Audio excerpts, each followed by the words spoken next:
এক ব্যক্তি, এই ঘটনা শুনছেন, হাদিসের ঘটনা, সহিহ হাদিসের ঘটনা। আল্লাহ রাব্বুল আলামিন এক কওমের উপরে আযাব নির্ধারণ করছেন, এই কওমকে ধ্বংস করে দিবেন। ওই কওমের মধ্যে একজন ব্যক্তি ছিল, ওই জাতির মধ্যে একজন মাত্র ব্যক্তি ছিল যে আল্লাহর আনুগত্য করত, ঠিকমতো ইবাদত করত, সব সময় নিজের ঘরে বসে আল্লাহর ইবাদতে মশগুল থাকতো। তো ফেরেশতা যখন আযাবের ফেরেশতা আসলো, এসে যখন ওই ব্যক্তিকে ওইখানে দেখলো, সে আল্লাহর কাছে দরখাস্ত করে, আল্লাহ এখানে তো একজন নেককার ব্যক্তি আছে যে আপনার ইবাদত করে। একটা কথা মনে রাখেন, পৃথিবীতে যতদিন পর্যন্ত একজন ব্যক্তি থাকবে শুধু আল্লাহকে ডাকার জন্য, ততদিন পর্যন্ত কিয়ামত হবে না। যতদিন পর্যন্ত একজন ব্যক্তি থাকবে সমাজে, সারা পৃথিবীতে একজন ব্যক্তি থাকবে আল্লাহর ইবাদত করার জন্য, আল্লাহকে বিশ্বাস করার মতো, ততদিন পর্যন্ত কিয়ামত হবে না। তাইলে বোঝেন কিয়ামতের আগে অবস্থাটা পৃথিবীর কত ভয়াবহ হবে। একজন মানুষও থাকবে না যে আল্লাহকে বিশ্বাস করে।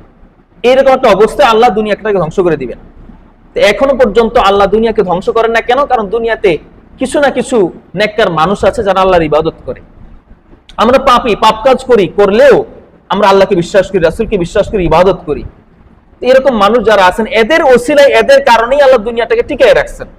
না হলে যে সমস্ত পাপ, জুলুম, অত্যাচার, ব্যভিচার, জেনা হচ্ছে, বাচ্চা বাচ্চা মেয়েদেরকে দর্শন করতেছে, নাউযুবিল্লাহ, ভাব যেটা আমরা কল্পনাই করতে পারি না। 5-7 বছরের বাচ্চাকে আস্তাগফিরুল্লাহ জিনা করে মেরে ফেলে, ব্যভিচার করে মেরে ফেলে। এমন জঘন্য ভাইয়ে বোনে আত্মীয় স্বজন, মানে কোনো হিসাব নিকাশ বিচার বিবেচনা নাই। যে সমস্ত জঘন্য পাপাচার হচ্ছে দুনিয়াতে, দুনিয়াটা ধ্বংস হয়ে যাওয়ার কথা। কিন্তু যারা এই যে আল্লাহকে বিশ্বাস করেন, আল্লাহর ইবাদত করেন, শুধুমাত্র এদের কারণে, এদের ওসিলায় আল্লাহ দুনিয়াটাকে ধ্বংস করেন না।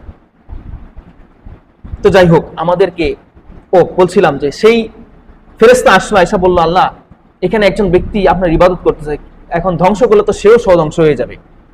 তখন আল্লাহ তাআলা বললেন যে এই লোকটা তো নিজে ইবাদত করে, আশেপাশের মানুষগুলো কি ইবাদতের জন্য ডাকছে কিনা, কখনো নেক কাজে আদেশ করছে কিনা, নেক কাজে, খারাপ কাজ থেকে বাধা দিচ্ছে কিনা। তখন দেখা গেল সে এরকম কোনো দায়িত্ব পালন করে নাই, সে নিজেই শুধু ইবাদত করছে, কিন্তু আশেপাশের মানুষদের প্রতি তার হক আদায় করে নাই, দাওয়াত দেয় নাই।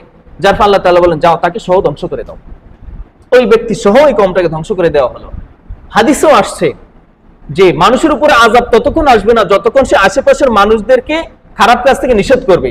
যখনই খারাপ কাজ থেকে নিষেধ করা বন্ধ করে দিবে, তখন আল্লাহ তাআলার আযাব আমভাবে সকলের উপরে চলে আসবে। তখন আর এটা বলার সুযোগ থাকবে না, হাই হাই আমি তো পাপ কাজ করি না, আমি তো খারাপ কাজ করি না, আমি তো ইবাদত করি, আমার উপরে কেন আযাব আসলো, আমার উপরে কেন গজব আসলো, কেন আল্লাহ তাআলা এই আযাবের মধ্যে আমাকে ফেললেন, এই প্রশ্ন করার সুযোগ থাকবে না। এইটা আল্লাহ রাসূল প্রকাশ করে দিয়ে গেছেন। যতক্ষণ পর্যন্ত মানুষ খারাপ কাজ থেকে নিষেধ করবে অপরকে, ততক্ষণ পর্যন্ত আযাব আসবে না। কিন্তু যখনই খারাপ কাজ থেকে নিষেধ করা বন্ধ করে দিবে, তখনই আমভাবে ভালো মন্দ সকলের উপর সমানভাবে আযাব চলে আসবে। এই জন্য আমরা সর্বোচ্চ চেষ্টা করব আমাদের আশেপাশে যারা আছে এদেরকে নেক কাজে তো আদেশ করবই, ভালো কাজে সময় আদেশ করে, খারাপ কাজগুলো থেকেও তাদেরকে নিষেধ করতে হবে। আল্লাহ রাব্বুল আলামিন আমাদের তৌফিক দান করুন, সকলে বলি আমিন।